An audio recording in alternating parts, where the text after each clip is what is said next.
আসসালামু আলাইকুম হেই এভরিওয়ান, তো কেমন আছেন আপনারা?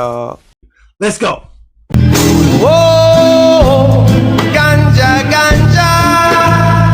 তো আজকে আমরা কথা বলবো টিকটক পার্ক নিয়ে। ওহ সরি, আমার ভুল হয়েছে, টিকটক পার্ক না, এলিয়েন পার্ক। হ্যাঁ, আজকে আমরা কথা বলবো এলিয়েন পার্ক নিয়ে। এই পার্কে আপনি বিভিন্ন প্রজাতির ভিন্ন গ্রহের প্রাণী দেখতে পারবেন, অদ্ভুত অদ্ভুত প্রাণী যাদের না লেজ আছে না শিং আছে। তারা হুবহু মানুষের মতোই দেখতে, কিন্তু তারা ভিন্ন গ্রহের প্রাণী, অবশ্যই এলিয়েন।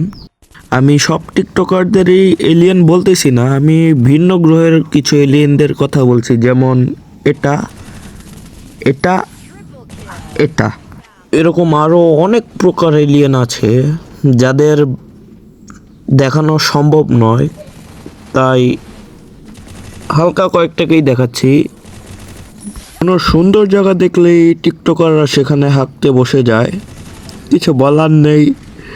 প্রশাসনের কাছে একটাই দাবি করব, এই টিকটকারদের হয় ল্যাবে ল্যাবে পাঠানোর কোনো প্রয়োজন নেই, কারণ এদের ল্যাবে পাঠালে সায়েন্টিস্টরাও পাগল হয়ে যাবে।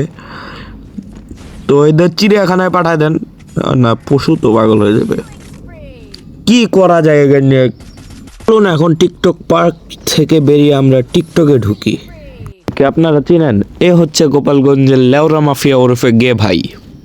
এদের আপনারা চিনেন? এরা হচ্ছে লেওটা নাচো পার্টির হিজরা ভাই। এই লেওটা এলিয়ানটাকে তো আপনারা সবাই চিনেন।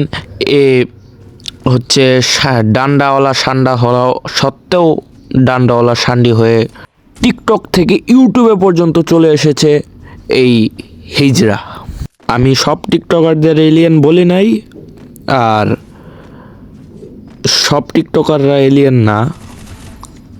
অনেকজনের মাথায় ব্রেন আছে, তারা ভালো কন্টেন্ট তৈরি করে, কিন্তু এদের মতো কিছু গাঞ্জাখোরেরা মাথার মধ্যে ব্রেন না রাখে, হোগার মধ্যে ব্রেন রেখে কন্টেন্টের নামে বাল তৈরি করে।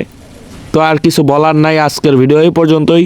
সবাই ভালো থাকবেন, সুস্থ থাকবেন, বাই বাই, আল্লাহ হাফেজ, আসসালামু আলাইকুম।